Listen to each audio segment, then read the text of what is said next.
Hai semuanya, sebelum kita lanjut, pastikan kalian klik tombol subscribe, like, dan share video ini ke teman-teman kalian jika informasinya berguna untuk kalian. Terima kasih. Selamat datang di Java Pet and Company. Balik lagi dengan gue Ponto. Kali ini kita video Q&A. Edisi berapa ini kameramen? 29. Edisi ke-29. Kita Q&A, kita belajar sama-sama ya. Sebenarnya senang sih dapat pertanyaan-pertanyaan dari teman-teman River. Jadi kayak mengingatkan kembali untuk kita selalu belajar lah. Jadi kayak masalah-masalah yang udah lama terus diingetin lagi, terus ada masalah-masalah baru yang harus dicari tahu. Sebenarnya ya kita berbagilah di sini. Jadi apa yang saya sebut sebenarnya kebanyakan atas dasar pengalaman pribadi sebagai hobis ya. Ya mudah-mudahan ini bisa membantu lah buat kalian, buat para penghobi river-river yang baru, terutama newbie-newbie. Ya enak kan kita sama-sama belajar. Jadi ya udah kita masuk ke pertanyaan nomor 1 dari Nova Suhendar. Kok kali ini nggak ada ininya nih Ji? Nggak ada nomornya, nggak ada angkanya di belakang. Om Ponto izin tanya, biar warna koral makin tajam, itu base elemennya di angka berapa ya? Atau ada treatment khusus lainnya supaya warna koral makin tajam? Soalnya saya punya tank KHD8, CA430, MG1410. Itu warnanya cenderung nggak berkembang, padahal udah pakai trace color dan AB+, 3 hari sekali. Mohon masukannya Om. By the way, tank LPS ya Om. Thanks Om Ponto, mudah-mudahan dijawab dan Q&A-nya mudah-mudahan dijawab di Q&A selanjutnya. Sukses selalu Java Riff. Thank you Om Nova Suhendar. Kalau koral itu LPS terutama memang dia warnanya tajam-tajam. Cuman sepengalaman saya itu kalau misalnya untuk koral-koral SPS maupun LPS, dia yang terutama itu kita main di lampu. Lampu itu memang paling mendominasi. Baik dia perkembangannya koral, dari mekarnya, terus dari berkembangnya si koral, sampai kepada warnanya. Tapi ya nggak lupa memang base dan trace elemennya. Trace elemen itu akan sangat berpengaruh di warna memang, terutama SPS ya. Cuman gini, biar nggak bingung nih Om Nova, coba masuk ke websitenya Redsea deh, redseafish.com. Di situ ada resepnya. Jadi tinggal kita input berapa volume air kita, terus udah gitu treatmentnya nanti dikasih tahu mau LPS atau mau SPS. Mau dia warnanya lebih bagus, lebih dominan, atau mau berkembangnya lebih cepat. Itu bisa dipilih. Nanti dari situ kita dikasih kayak resepnya dari si Redsea-nya ini. Kita butuh trace-nya berapa, butuh magnesiumnya berapa, ininya berapa. Cuman ya jangan lupa cahayanya, lampunya juga harus mendukung. Cari lampu memang yang khusus buat koral. Banyak kok sekarang lampu-lampu kita, apalagi ada lampu baru kan, kita baru masuk yang Z4 itu, Wick Aqua. Aduh itu keren banget. Z400 ya, Z400 dari Wick Aqua itu boleh dicoba sih Om Nova. Kalau emang lampunya nggak bagus, balikin ke saya. Weh, kita udah pakai soalnya. Ya udah, saya rasa itu ya Om Nova ya. Thank you Om atas pertanyaannya. Next. Ari Sigit Hardianto 1469. Ada nih angkanya nih. Halo Om Ponto, mau nanya, gimana ya cara agar sun polyp mekar? Apakah mesti disuapin makan mulu setiap hari? Soalnya ini saya kasih Coralific Delight, mekarnya masih setengah-setengah. Punya saya Nanotank, ngeri amoniaknya berlebihan. Oke, sun polyp memang harus dipancing dulu nih awal-awal. Dulu kita juga waktu main sun polyp, dia pasti nguncup terus kan. Emang itu biasalah, itu emang selalu muncul karena dia itu nggak mudah kayak koral-koral lain. Maksudnya nggak mudah dia berkembang. Dia adaptasinya memang dia perlu waktu agak lama. Jadi biasanya kita memang suka suntikin makanannya di direct feeding itu. Ya ini udah benar sih disuapin setiap hari. Cuman coba ganti, jangan pakai ini kan kalau ngelihat Coralific Delight itu kan bentuknya pelet. Coba ganti pakai ini deh, zooplankton atau phytoplankton yang notabene dia itu nggak akan bikin jadi amonia. Jadi coba disuntikin. Kalau ya ini kalau misalnya mau pakai Delight, mungkin jaraknya jangan setiap hari, mungkin dikurangi. Tapi kalau misalnya emang amonianya nggak terkontrol, coba diganti pakai phytoplankton. Kita punya dari Sikem kok. Pakai Sikem zooplankton atau phytoplankton, cobain aja direct feeding. Memang harus di direct feeding buat mancing dia mekar. Cuman kalau saat dia udah mulai mau mekar, setiap harinya mekar, udah nggak perlu di direct feeding lagi. Jadi dia sebenarnya kita pancing biar di situ tuh tempat yang banyak makanannya. Kalau di habitatnya tuh gitu, makanya dia mau mekar. Cobain aja dulu pakai si cam. Kalau enggak, ininya si coral delight-nya ini, ya coral living delight-nya di jaraknya 2 hari atau per 3 hari gitu. Saya rasa itu ya harus dicoba sih Om. Next dari Kiki Andi Arta. Bacanya gimana nih? Kiki Andi atau Arta? Om Ganteng mau nanya dong. Di tank saya di batu frag Xenia ada semacam koral nempel di dasarnya. Warna dagingnya putih, polipnya seperti polip digitata, tapi warnanya hijau. Warna hijau neon. Kira-kira itu hama atau bukan ya? Terima kasih Om Ponto. Wah, ini bagus dong kalau ada warna hijau neon. Iya, saya kayaknya juga suka pernah dapat yang kayak gitu. Tapi kalau yang dimaksud ini sama seperti yang saya pernah dapat ya, kalau itu sih bukan hama. Tapi kalau bisa bener nih, kalau nggak gini aja, biar gampang kita tunggu aja 2-3 bulan ke depan. Kalau si Xenia-nya ini dia nggak terganggu, berarti itu bukan hama. Tapi kalau misalnya dia udah mulai terganggu, ini kan pasti mulai kelihatan nih kalau 2-3 bulan si koral yang digitata, jangan-jangan itu beneran digitata. Kalau yang biasanya sih memang suka digitata nempel, karena memang kalau di laut itu habitatnya sama, mereka selevel tuh, nggak terlalu dalam. Jadi kemungkinan sih digitata. Tungguin aja 2-3 bulan kan nanti dia kelihatan nih makin gede. Kalau dia nggak terganggu biarin aja. Mungkin kita bisa potong, pisahin batu fragnya jadi 2 kan, jadi punya 2 koral kan, lumayan. Paling saran saya sih gitu ya Om Kiki. Thank you Om. Next dari Ospok 2455. Misi Om Ponto, mau nanya gimana caranya bikin anemon jagung nggak jalan-jalan melulu. Punya saya sudah sering mati kena wave maker, sukses dan jaya. Java Pet and Company. Gimana caranya ya? Ya kalau anemon jagung itu memang ya tipikalnya memang anemon yang aktif ya. Maksudnya dia suka jalan-jalan sama anemon-anemon yang biasanya pantatnya merah tuh, dia suka jalan-jalan tuh. Cuman gimana caranya ya? Kalau nggak gini deh, ini saya ada ide gini. Kalau anemon jagung itu kan dia sukanya harusnya nggak terlalu kuat. Setahu saya nih, kalau anemon itu dia jalan-jalan, biasanya dia itu akan mencari sumber makanan yang dia akan selalu dapat. Saat anemon itu udah dapat makanannya, biasanya dia akan anteng, dia akan ada di situ terus karena anemon itu hidup memang untuk makan. Jadi kalau ya itu kan logikanya begitu ya, boleh dicoba, dikasih. Tapi faktor lain juga berpengaruh. Misalnya dari cahaya, cahayanya itu udah sesuai belum sama si anemon jagung nih maunya dia. Terus flow airnya bagaimana, mau nggak, sesuai nggak sama dia. Kalau misalnya cahaya, anemon jagung itu kan nggak terlalu dalam. Mau cahayanya tuh biasanya lumayan terang. Terus flow-nya itu juga dia nggak mau terlalu kuat. Biasanya dia agak tenang. Terus yang ketiga, ya itu tadi, sumber makanan. Kalau dia udah dapat makanan di situ, dia terpenuhi kebutuhan makannya dia, harusnya sih dia nggak jalan-jalan. Ya ini logikanya. Ini boleh dicoba. Ya kita coba aja ya, cuman saya juga nggak bisa jamin ini 100% karena karakternya si anemon jagungnya ini sendiri dia tuh aktif. Dia memang suka jalan, dia cari sumber makanan udah pasti.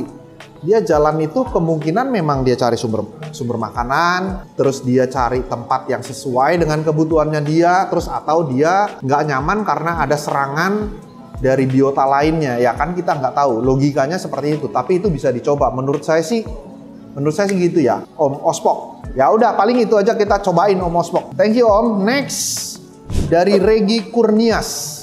Om Ponto, kalau untuk river yang mau otomatis lebih enak pakai Reef Dose, Jebao atau Zepta Auto Balance. Saya masih bingung membedakan Zepta Auto Balance atau Reef Dose biar nggak usah ribet lagi ngurusin parameter air. Oke, bagus juga ini pertanyaannya. Jadi mendingan gini deh, saya kasih tahu dulu deh. Sebenarnya Reef Dose sama Zepta Auto Balance ini beda nih cara kerjanya. Ya mirip-mirip tapi cara kerjanya sedikit beda. Sama satu lagi apa sih tadi?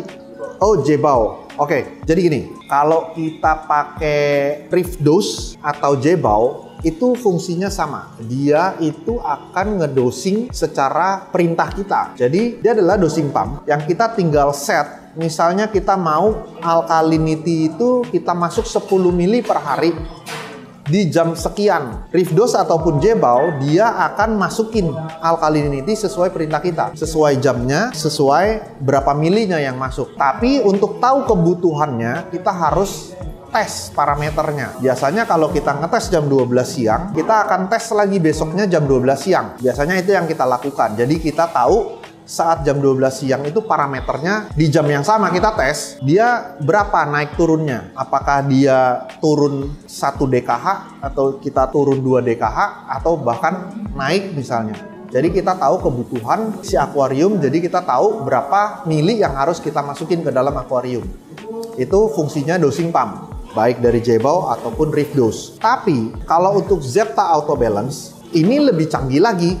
Jadi Zepta Auto Balance ini dia akan ngetes otomatis, dia akan ngetes sendiri, dia berdasarkan alkalinity. Jadi alkalinity-nya itu dia tes nih, dia tes sendiri, kita tinggal set maunya main di berapa DKH parameternya.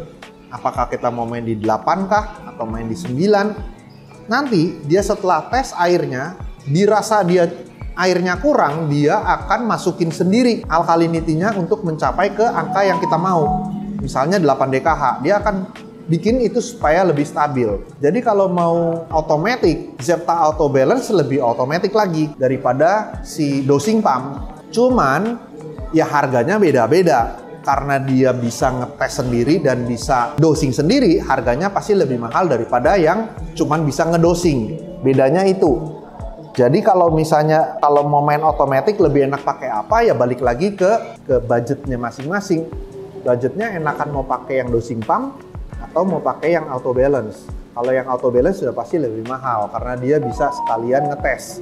Atau kita mau tes manual, kita udah tahu kebutuhannya berapa, ya cukup pakai dosing pump. Kita tinggal perintah aja mau masuk berapa mili setiap harinya. Paling begitu. Tapi thank you nih pertanyaannya Om Regi. Next, dari Robi Himawanggiri 2653. Bang Ponto, tolong bantu kasih tips kalau mau bikin tank yang isinya kuda laut atau tank box fish, dan apakah keduanya itu bisa digabung karena cenderung pergerakannya sama-sama slow. Bagi ilmu rawat dan apa yang harus disiapkan dong. Oke, Bang Robi. Bang Robi, kalau misalnya saya sih, kalau bisa sih jangan digabung lah ya. Kalau kuda laut aja. Kalau mau box fish juga box fish aja. Walaupun saya juga nggak pernah sih menggabungkan keduanya. Kalau kita di sini, biasanya kita main koral terus kita kasih kuda laut, itu kurang cocok sih. Kuda laut itu kan maunya arusnya slow, sedangkan ini kan maunya harus ada arus ya. Kalau apalagi SPS arusnya lebih kuat lagi. Dan kuda laut itu kan bukan tipikal biota yang hunting. Jadi dia sebenarnya cuma kayak nunggu makanan. Jadi kalau si box fishnya sendiri, dia juga bukan tipe ikan yang gerombolan, dia tuh lebih ke soliter. Jadi dia biasanya sendiri atau dia berpasangan, dia jalan kemana-mana, dia hunting cari makan, bergembira sama-sama. Mungkin nonton bioskop dan lain-lain.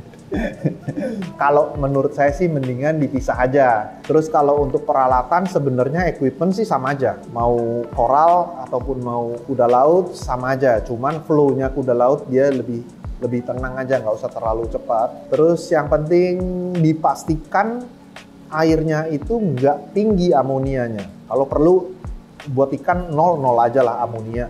Karena ikan nggak butuh amonia sih menurut saya ya. Cuma kalau koral kan ya dia tetap butuh amonia sedikit buat jadi makanannya si koral. Tapi kalau ikan sih kayaknya sih nggak perlu ya. Soalnya setahu saya kalau saya punya amonia 0,2 aja di fish only, pasti ikannya tuh mulai kayak gesek-gesek atau mulai keluar nggak nyaman lah, lendir-lendirnya udah mulai kebuang, ada WS-nya dan lain-lain. Jadi kalau di kita sih fish only biasanya amonia 0 aja pastiin. Berarti skimmernya tetap harus dipakai. Ya, kebutuhan tanknya itu. Cuman kalau lampu itu boleh pakai lampu kayak lampu akuarium biasa, boleh. Nggak perlu yang khusus lampu koral. Itu nggak masalah. Ya, kuda laut saya rasa sih dia nggak butuh sampai segitunya sih buat fotosintesis. Karena dia nggak fotosintesis. Cuman kalau mau ada UVA, UVB-nya juga boleh. Lebih bagus lagi. Mungkin dia juga butuh. Ya, saya rasa itu sih. Kalau ilmu rawatnya apa ya? Ya itulah. Itu sebenarnya itu aja sih. Sebenarnya kayak kebutuhan makannya cukup, airnya tetap bebas dari amonia, dari parasit. Cobain pakai UVC. UVC itu akan sangat membantu, terutama bakteri-bakteri atau parasit yang itu pasti dibakar sama UVC. Cobain pakai UVC juga sih, saya rasa itu ya. Thank you Om Robi. Next. Oke, ini yang terakhir nih ya. Dari user DW. Gimana bacanya nih? User Dwi. Kenal lah namanya. Oke, Om User. Mau nanya Om Ponto, tank saya nano kapasitas kurang lebih 50 liter sama SAM. Nitrat di 50, fosfat di 0,25. Kalau lihat di website Redsi, nah ini dia pakai Redsi nih. Saran dosing Nopox 0,5 mili per hari. Apakah dengan menaikkan dosing Nopox bisa membantu mengurangi nitrat dan fosfat? Ditunggu sarannya Om, makasih Om. Thank you Om User. Yes, kalau misalnya, ya itu benar sih. Kalau udah di websitenya Redsi udah tertulis resepnya itu ya sih benar. Dan memang Nopox ini fungsinya memang buat buang NO3, buat ngontrol sebetulnya, bukan buat buang, tapi buat mengontrol biar dia nggak terlalu tinggi. Jadi kita udah tahu kebutuhannya si tank yang kita mau itu berapa nitratnya, berapa fosfatnya, dan ini adalah Nopox dari Redsi. Ya, dia tulis memang alga management. Jadi dia yang akan mengontrol biar nggak terlalu banyak. Karena gini, kalau dia nitrat sama fosfatnya terlalu tinggi, pasti alganya juga gokil, pasti kayak wah numbuhnya acak-acakan deh. Kita sebentar juga lumutan, pasti begitu. Jadi si Nopox ini memang fungsinya untuk kontrol NO3 sama PO4. Ya dia memang buat kontrol PO4 sama NO3 biar dia jagain nggak terlalu tinggi. Kita juga tetap kok pakai Nopox di tank-tank kita. Jadi kebutuhannya memang paling enak sih pakai resepnya dari Redsi. Kalian bisa masuk sih ke redsifish.com.